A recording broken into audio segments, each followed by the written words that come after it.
latar belakang Volkswagen. Memasuki abad ke-20, Indonesia mulai mengalami perubahan besar akibat politik etis yang diterapkan oleh Belanda.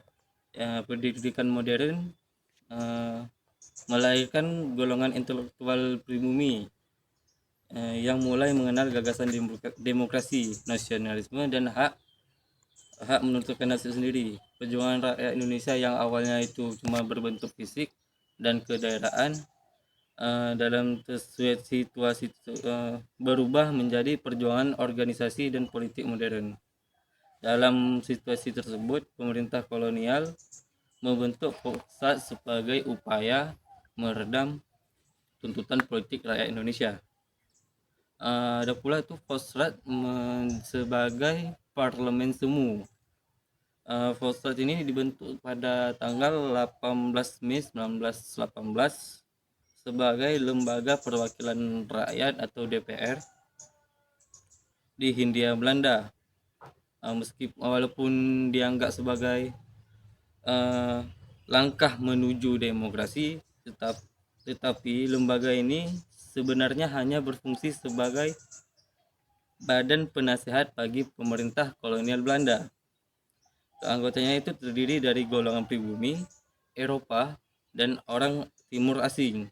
Tetapi kekuasaan tertinggi tetap berada di tangan gubernur jenderal atau pemerintah Belanda karena tidak memiliki kewenangan legislatif penuh.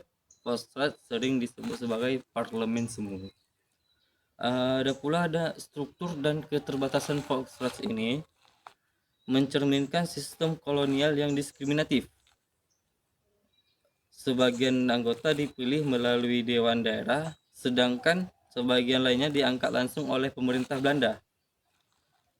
Keputusan Polsat tidak bersifat mengikat karena pemerintah dapat menolak usulan yang dianggap dapat bertentangan dengan kepentingan kolonial. Kondisi ini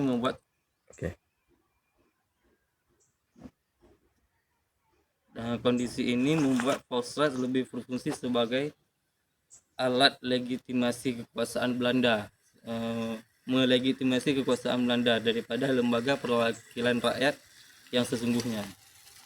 Ada pula peran-peran kaum moderat itu, walaupun memiliki banyak keterbatasan, Polsat dimanfaatkan oleh tokoh-tokoh seperti H.O.S. Cokroaminoto, Agus Salim, Muhammad Husni Tamrin, dan sebagai mimbar perjuangan politik untuk Indonesia. Mereka menggunakan sidang Polsat untuk menyuarakan penderitaan rakyat, mengkritik kebijakan kolonial, dan memperjuangkan hak-hak masyarakat Indonesia. Polsat juga akhirnya menjadi tempat penting bagi kaum nasionalis untuk melatih kemampuan diplomasi dan politik. Petisi Soetarjo diajukan oleh Soetarjo Kartokusumo pada tanggal 15 Juli 1936 di Volkrat. Petisi ini berisi pemerintahan agar diadakan konferensi antar Indonesia dan Belanda untuk membahas pemerintahan sendiri bagi Indonesia dalam kerangka kerajaan Belanda. Petisi ini tidak menuntut kemerdekaan yang penuh, melainkan otonomi yang dilakukan secara bertahap melalui jalur konstitusional dan damai.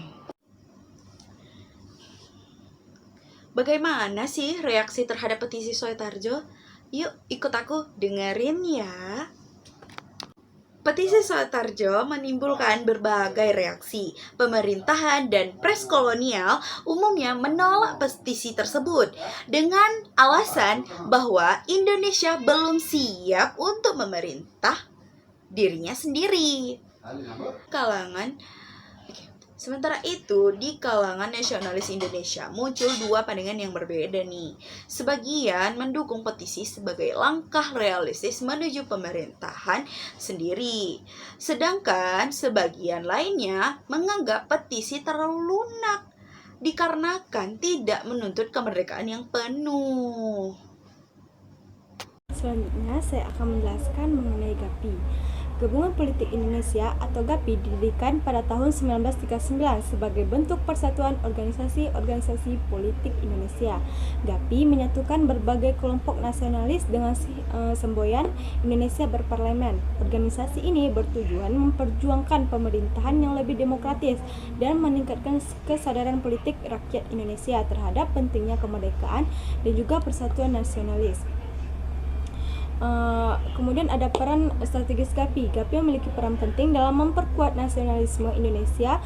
Organisasi ini berhasil menyatukan berbagai golongan politik dan juga etnis dalam satu tujuan bersama, yaitu memperjuangkan hak politik bangsa Indonesia melalui Kongres Rakyat Indonesia. GAPI juga memperkuat penggunaan simbol-simbol nasional seperti bendera merah putih, lagu Indonesia Raya sebagai identitas perjuangan bangsa.